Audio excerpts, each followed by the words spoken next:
Thanks for staying with us. We're still talking about the banks and the fact that many Nigerians are complaining they're unable to get cash from the banks. Are you going to add to this again? Go ahead. I want to say that, we've been sold something that, we need to understand and remember that banks are just like any other business. They come to you, they have their product, which is the bank. They tell you that you should bring your money. It's not like because they like you so much that they want to protect that your money. For every money you keep in the bank, they are making money.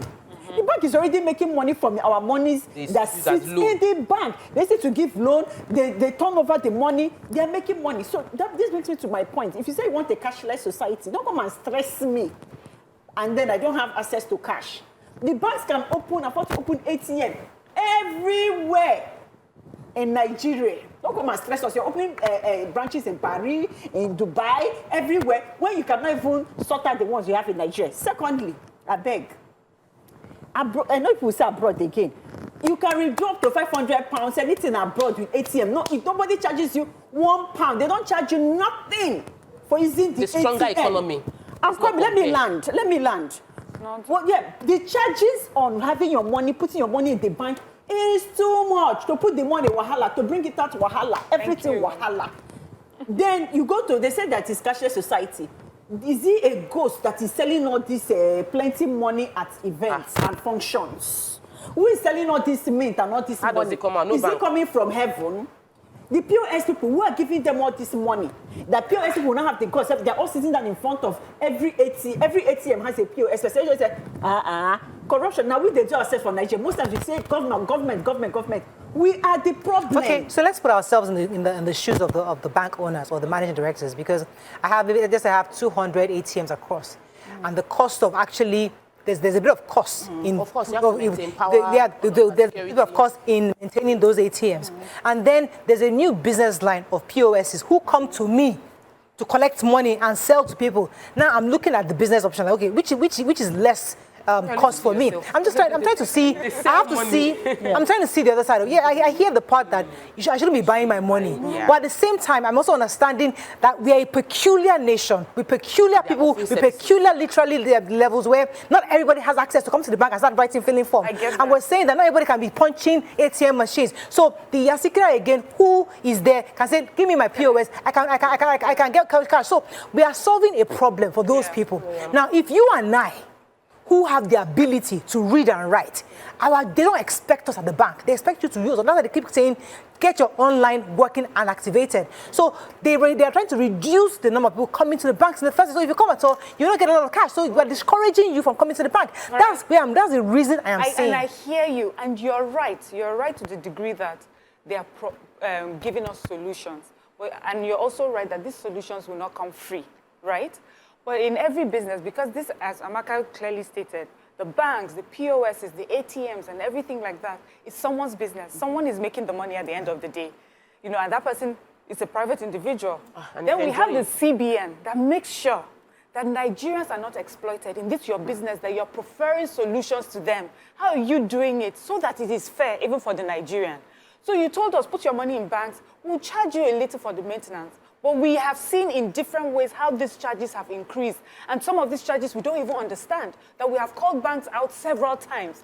Then you moved us to ATMs. You say, okay, you don't have to always come to the bank, just go to your nearest ATM. We get there, we're getting the cash as we needed it. And then all of a sudden you started reducing the amount that we could get. And then you started putting charges per every withdrawal that we made. So they're always looking for a loophole to see how they can get even more money from us. And it has now moved to POSs. The thing is, you're taking away, in preferring solutions, you're taking away other ways that we can enjoy using our money or withdrawing our money or having transactions in such a way that it only benefits you, the business owner. It does not benefit the Nigerian, or is doing it at a cost that the Nigerian does not need to spend. Finally, money is supposed to be a store of value. If that's one of the characteristics of money, my 500 should be my 500. My 1,000 should be my 1,000. But if I go to the POS and it's charging me 400 for every 5,000, that means my 5,000 is not my 5,000. That means my money, what you are doing, what these banks and whatever they're doing, is that you're diminishing my money as a store of value. We already know what inflation does, but all these charges and all this, what is the word now? All these I'm looking for corner business. What you're doing, it's diminishing the value of our money. And this is where we want CBN to step in.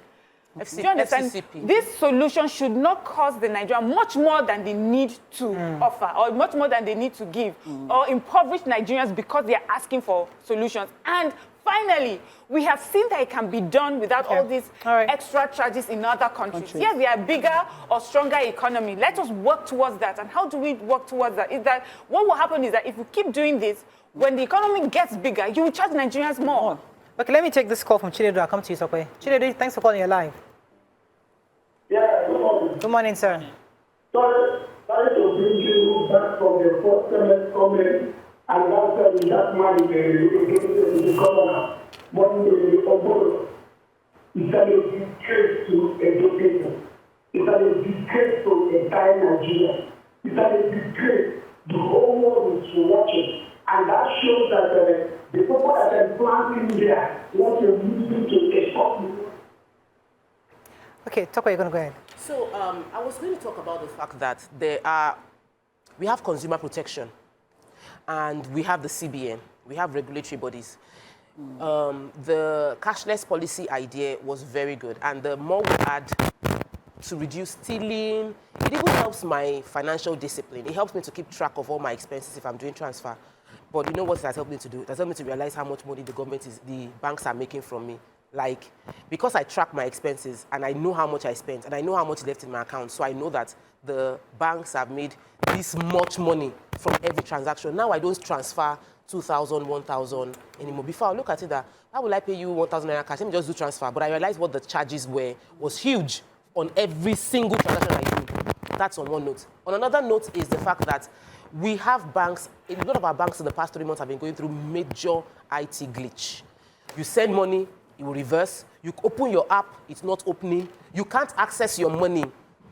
People have worked, Nigerians have been hit back to back with many challenges. And the least we can do is that this money that people have sweat for, they have access to it. So in the case of this particular challenge, which is banks not having access to funds, we would like CBN to respond on what is the real issue.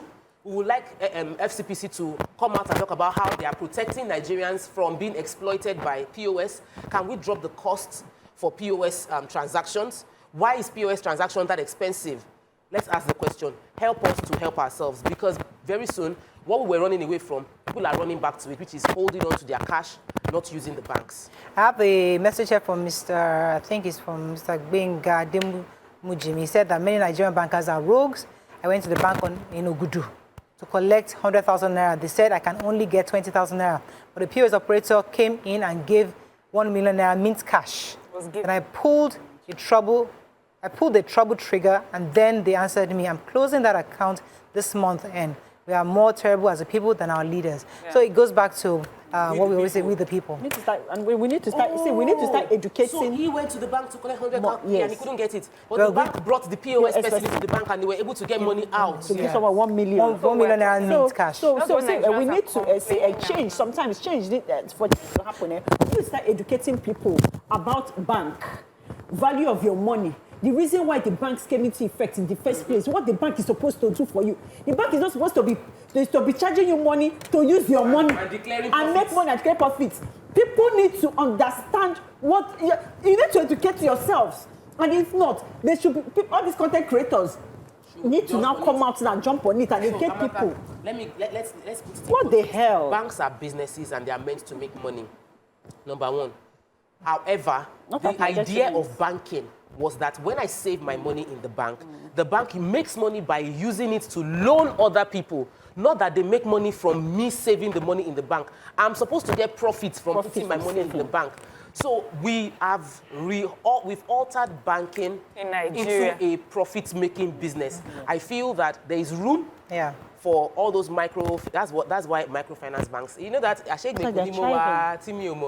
a video where a lady says she discovered other smaller banks. There are smaller I banks. cracked up. See, all this your big bank. Everybody I now, cracked up. they are migrating. them. As me as I am right now, I'm looking for Yeah. you. They banks are that will migrating. appreciate my money. Yes. Every corner I go to, they were agreeing. Right? Even my small PA here. Yeah. Like, yeah, Even my mom. I have left. My mom was like, please don't pay money into that. that, yeah, pay into Please, this one. Just fintech. put my phone number. The fintechs Remove the zero the in front. fintechs, they are clearing out. And they are solving a problem. Exactly. So the Well, gigantic monstrosities But I that get have profited in the past should continue in their I get a ignorance. sense that this fintechs, Disruption once is they happening. consolidate, this time next year, we'll see what's going to happen.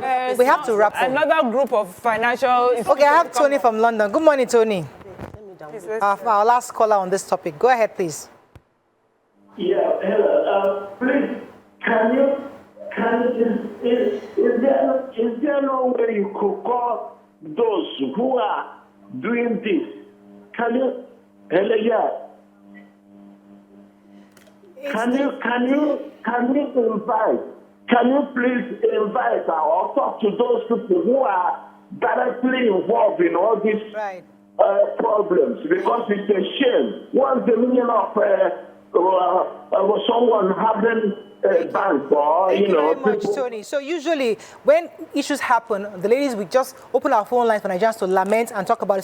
So leaders don't say they have no idea what's going on. Now that we have lamented, the next step is to bring in somebody who can help us with some kind of insight into why this is done and what the issues are. So we will work on getting somebody to give us better perspective on this. But this show was just to lament and let Nigerians also express aware their of what- issues, be aware of what's going on. Let's go on a short break. When we come back, come up to another topic. Stay with us. We'll be right back.